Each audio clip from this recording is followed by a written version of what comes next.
臣妾要告发熹贵妃私通，秽乱后宫，罪不容诛。瓜六为什么要当这只出头鸟去告发嬛嬛呢？难道是皇后和他商量过后派他去告发的吗？漏，大漏特漏！瓜六之所以告发嬛嬛与温太医私通，是因为他以为自己真的揪住了嬛嬛的尾巴，而这背后皇后只不过是助了一波力而已。在告发之前，皇后并没有和瓜六有过任何商量。为啥这么说呢？首先咱们听皇后对瓜六是这样评价的：祺贵人愚蠢，却实在美丽，宫中很需要这种女人。美丽又愚蠢说明了什么？说明了皇后只会利用瓜六，而不会与他合作。毕竟谁也不知道猪队友会在什么时候卖了自己。就算皇后手段再高，她也不敢去冒这个险。所以在告发熹贵妃私通这场大戏中，皇后只会引瓜六去告发，而不是与之合谋。至于怎么个引导法，咱们先看嬛嬛还在甘露寺修行的时候，瓜六便让华妃她嫂子多多关照嬛嬛。臣妾今天离开甘露寺时，已经吩咐敬白师傅了，不必善待甄嬛，有的她自生自灭就是了。也正是因为瓜六主动布下了敬白这个眼线，导致瓜六知道了嬛嬛和温太医来往过密，奈何他没有证据证明嬛嬛和温太医有私情。恰好在嬛嬛生下双生子当天，绯闻因开了窗户被大胖菊给罚了，而这一幕又恰好被简秋给看到了，于是简秋候在门外，把绯闻给顺到了皇后阵营。当然简秋这一顺，除了让绯闻留心永寿宫之外，他还把绯闻顺给了瓜六，为的就是让瓜六确信自己拿到了嬛嬛的把柄。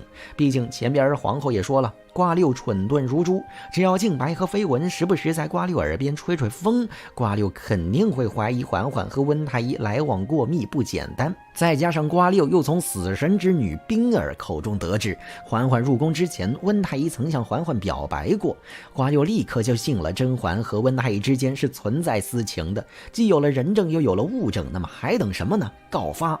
其次，咱们再来看瓜六告发期间，皇后和瓜六可以说是眼神零交流。这说明了什么？一是皇后全程在按着他和瓜六排练过的剧本走，二则是皇后全程都在把瓜六当枪使。很明显，在这场大戏中，后者更符合当时的情景，要不然皇后怎么可能和瓜六没有眼神交流呢？参照嬛嬛用香料干掉小小鸟当晚，嬛嬛担心自己暗藏在百合花的香料会被发现，于是在看安小鸟的过程中，嬛嬛用一个眼神便让槿汐把尾巴给收拾干净了。可是在瓜六告发嬛嬛这场大戏中，皇后连一个暗示的眼神都没有给瓜六，并且咱们看瓜六用全族性命告发嬛嬛之后，他的眼神那叫一个坚定。臣妾要告发熹贵妃私通，秽乱后宫。贱人，胡说！臣妾以性命担保，所说的句句是实情。很明显，瓜六认定了嬛嬛和温太医是有私情的，所以在第一次滴血验亲得出结果的时候，瓜六得意地摆出了一副看吧我说对了吧的表情。可是当第二次滴血验亲得出结果的时候，瓜六除了感到震惊之外，他更多的还是疑惑。他不断地想究竟是哪个环节出了问题，却不会认为自己公式用对了，但是数字却带错了。哪怕最后大胖菊发落瓜六的时候，瓜六都没有向大胖菊求饶，反而还是在怒骂温实初，只要你在他身边一天，你就一定会害死他。我就睁着眼只看着这一天。可见瓜六实在是认为自己是没错的。自从皇后把证据一个个搜罗起来又送给他之后，他就认定了嬛嬛和温太医是一定有私情的。这也是为什么哪怕皇后没有去和瓜六商量这回事儿，瓜六也一定会去告发嬛嬛。至于皇后为什么不会和瓜六商量，去把他当枪使，大概除了瓜六蠢钝如猪之外，还因为嬛嬛回宫之后开始查当年他爹被参一事，而这又涉及到瓜六他爹，这就意味着在后宫之中有他嬛嬛就没有瓜六。皇后这么精于算计的人，她会不明白吗？她肯定明白啊，所以皇后才会趁瓜六还有最后一点利用价值时，给他助了一波力，把他当枪使。《甄嬛传》中有这么一个蠢萌的人，别人为了争宠明争暗斗，只有他敢做敢当，屡次实名制投毒。她就是人送外号齐二哈的齐妃。这期咱们就来唠唠齐妃为啥能身居高位。第一点，齐妃进入前帝的时间早，别人都是跟得早不如跟得巧，偏偏齐妃是个例外，她跟得巧不如跟得早。正因为齐妃在皇上还是雍亲王时入府了，导致雍亲王称帝之后，齐妃跟着升了官。虽说齐妃这个老员工资质一般，但好歹来说齐妃安分守己，对皇上也忠心，加上皇上当时身边的女人就那几个，皇上经历9子夺嫡，好不容易混出头了，多少也得给身边的女人们尽尽位分吧。可见齐妃跟的时机太重要了。如果齐妃没有赶在雍亲王称帝前入府，而是和甄嬛这批秀女一起入宫，别说什么身居高位了，估计齐妃还得和4季妹排队领1丈红呢。第二点，齐妃年轻时不仅呆萌还漂亮，且与皇上有一定的情分。剧中齐妃贡献的经典场面众多，让人印象最深刻的却是粉娇妮己。皇上，臣妾记得皇上最喜欢臣妾穿粉色了。粉色娇嫩，你如今几岁了？皇上是嫌臣妾老了。朕说的是实话。虽然这段大胖菊吐槽齐妃吐槽的挺狠的，但是大胖菊和齐妃的相处模式不像皇上与嫔妃，更像是民间糟糠夫妻之间的日常。哪怕皇上满口嫌弃，但他对齐妃肯定还是有一定的情分在的，不然也不会在翻牌子时想起自己已经很久没去看齐妃了。尽管来到齐妃宫中，皇上又是嫌弃齐妃挡光，又是嫌她老了，可一件事情在不同的年龄是不一样的。齐妃现在穿粉色被对几岁，年轻时穿粉色便是娇俏可爱。毕竟温太医都曾拜倒在齐妃的石榴裙下，更何况皇上在9子夺嫡的重压下，有这么一位娇俏可爱的齐妃在一旁陪伴，还可以缓解一下压力，何乐而不为呢？说不定皇上还是雍亲王时，他与齐妃的剧本不是粉娇妮己，而是腹黑王爷和他的娇萌小侍妾。第三点，齐妃有3阿哥傍身。虽然剧中3蛋只会长高，但齐妃生了3蛋就是她最能傍身的业绩。加上皇后的大蛋和纯元的2蛋都没留住，3蛋捡漏成了名副其实的长子。长子这个名分在手，齐妃自然母凭子贵。更何况齐妃的蠢是在一众高手下衬托的，真碰上普通嫔妃，齐妃的智商还是可以的。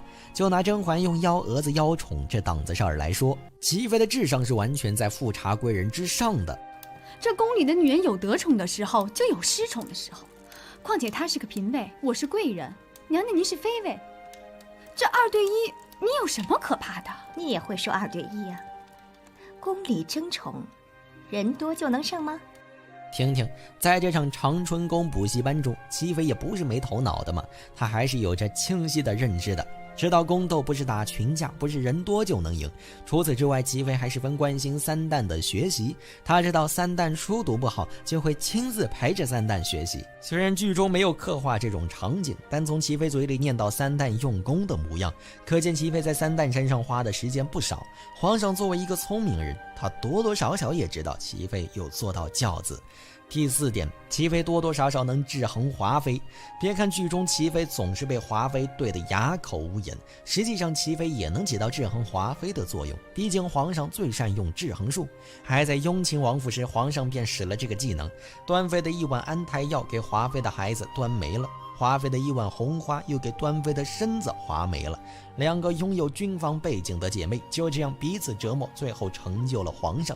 然而这还没完，年羹尧屡立战功，后宫之中华妃独大，皇后藏拙不好当枪使，端妃身体只剩1格殿了，不能再用，而静妃也在王府当中当过棋子了，剩下能用的只有齐妃了。更何况齐妃笨嘴拙舌，得罪人都不知道，用她憨憨的本领偶尔呛呛华妃也不错。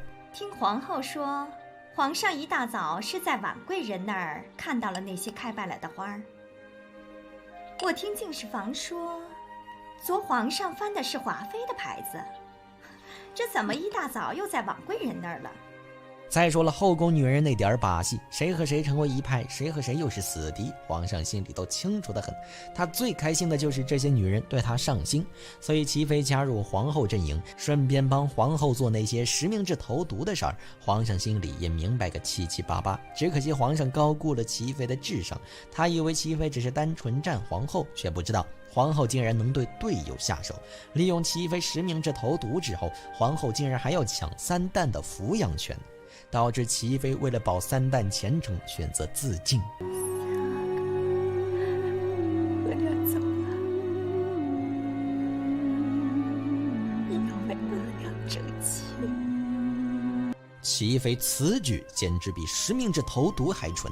按照皇上对齐妃当年的情分，再加上3旦这个长子身份的加持，尽管齐妃害得拽妃终身不育，对皇上来说这也不算什么大事儿，顶多也就是剥夺抚养权，把3旦交到阿哥所养着，随后再降齐妃位分，禁足在长春宫，一辈子的大碗牢饭管饱。只可惜齐妃的智商配不上她的位分，有种种运气让她赶巧身居高位，结果还被皇后骗了自尽，又送了儿子。